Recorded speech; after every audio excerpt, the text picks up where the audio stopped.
आज हम आपको उस नौजवान से मिलाएंगे जो कि यहाँ दरगाह या भरचुनी शरीफ में मुसलमान हुआ है। भाईजान, आपका नाम क्या है? मोहम्मद इब्राहिम। मोहम्मद इब्राहिम, कहाँ के रहने वाले हो? मैं ढेर की का। कितना अरसा हुआ है? मुझे 1.5 साल हो गया। अच्छा, कहाँ मुसलमान हुए आप? दरगाह भरचुनी शरीफ। कहा जाता है कि आपको ज़बरदस्ती अगवा करके मुसलमान किया गया गन पॉइंट पर। नहीं, ऐसी कोई बात नहीं है। अगर ज़बरदस्ती की होती तो मैं इधर नहीं होता, आज कहीं और जगह बैठा होता। खुशी में गया जी अल्हम्दुलिल्लाह, खुशी में। अच्छा, जो यहाँ दरगाह या भरचुनी शरीफ के पीर साहबान हैं, उन पर इल्ज़ाम लगता है कि लड़कियों को अगवा करते हैं, ज़बरदस्ती गन पॉइंट पर उनको जो दुनिया में एक तासुर छोड़ रहे हैं। उसके मुताबिक आप यहाँ रहते हैं, आप यहाँ के रहने वाले भी हैं, तो आप तफसील से ज़रा बताएं, आप क्या इसके बारे कहेंगे? आप अगर ज़बरदस्ती होती तो एक लड़की नहीं होती, सारे जो हिंदू कम्युनिटी है ना, सबको ज़बरदस्ती करते हैं।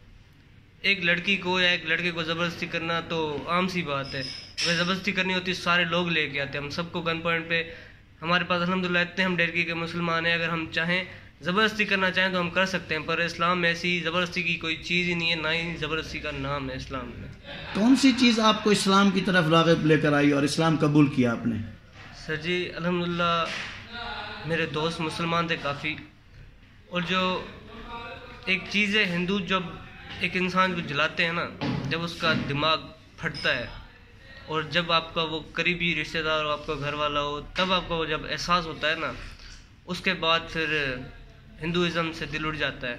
और उसके बाद वहाँ सिर्फ है मज़ा ही, और कुछ नहीं है।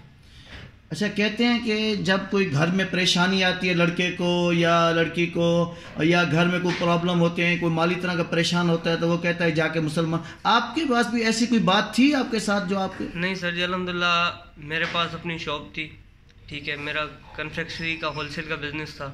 मेरे अब्बू का अपना बिज़नेस है, मेरे चाचू का अपना बिज़नेस था। हमारे पास अल्हम्दुलिल्लाह इधर अपना कृष्णा कॉलोनी में बंगलो भी था हमारे पास अपना। अगर ऐसी कोई प्रॉब्लम होती तो मैं वहाँ पे भी खुश था। तो अब आप दुनिया लेवल को क्या बताना चाहते हैं? कौन सा पैगाम देंगे आप उनको? हम तो यही बोलेंगे कि इस्लाम पे आए, ठीक है। वहाँ पे सिर्फ बुत परस्ती है, आखिर एक ना एक दिन आपको आना है। उससे अच्छा है अभी आ जाएं, वो बेहतर होगा। मेहरबानी आपकी।